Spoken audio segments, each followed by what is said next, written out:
Hi viewers, কেমন আছো সবাই? আশা করছি সবাই খুব ভালো আছো। আজকে তোমাদের সাথে নতুন আরেকটা রেসিপি শেয়ার করতে যাচ্ছি।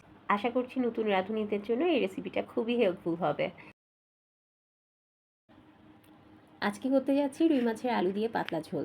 গরমের দিনে এরকম হালকা পাতলা রান্না আমাদের সবারই খেতে খুব ভালো লাগে। চলো তাহলে কথা না বাড়িয়ে ঝটপট রান্নাটা দেখে নিই। প্রথমে আমরা রুই মাছ নিয়েছি, খুব ভালো করে হলুদ লবণ মাখিয়ে এটাকে এপিট ওপিট করে ভেজে নেব।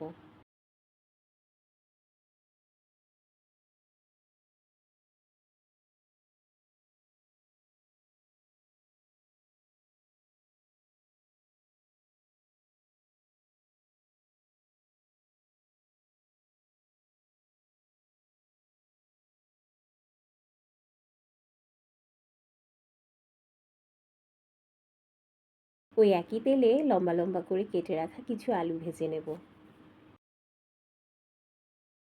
এবার আলুগুলোকে তেল থেকে উঠিয়ে নিচ্ছি।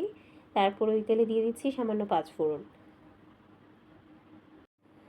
পাঁচফোড়ন থেকে একটা অ্যারোমা বেরিয়ে এলেই আমরা দিয়ে দিচ্ছি পেঁয়াজ কুচি। খুব ভালো করে পেঁয়াজগুলোকে বাদামি রঙের করে ভেজে নেব। পেঁয়াজটা ভাজা হতে হতে আমরা একটা মশলার পেস্ট বানিয়ে নেব। একটা বাটিতে দিয়ে দিচ্ছি সামান্য হলুদ গুঁড়ো, সামান্য মরিচ গুঁড়ো, দিয়ে দিচ্ছি সামান্য ধনে জিরের গুঁড়ো, দিয়ে দিচ্ছি স্বাদ মতো লবণ। এরপর খুব ভালো করে এটাকে সামান্য পানি দিয়ে মিক্স করে একটা ব্যাটারের মতো বানিয়ে নেব। পেঁয়াজটা বাদামি রঙের হয়ে এলে আমরা দিয়ে দিচ্ছি সামান্য আদা বাটা।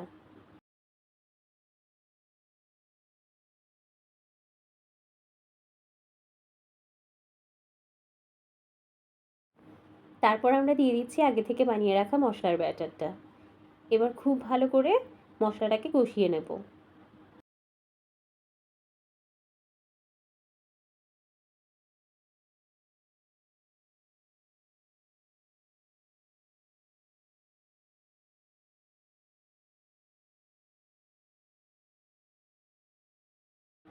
মশলা কষে উপরে তেল ছেড়ে এলে আমরা দিয়ে দেব ভেজে রাখা মাছগুলো।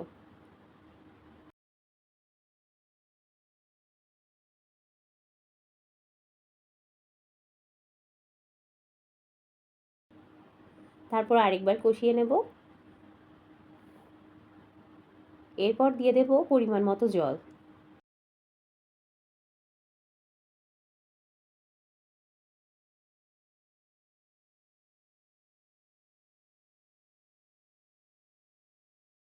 জল সামান্য একটু ফুটে এলেই দিয়ে দিচ্ছি ভেজে রাখা আলুগুলো। এবার হালকা আঁচে আমরা 5-7 মিনিট মতো ঢেকে রান্না করে নেব।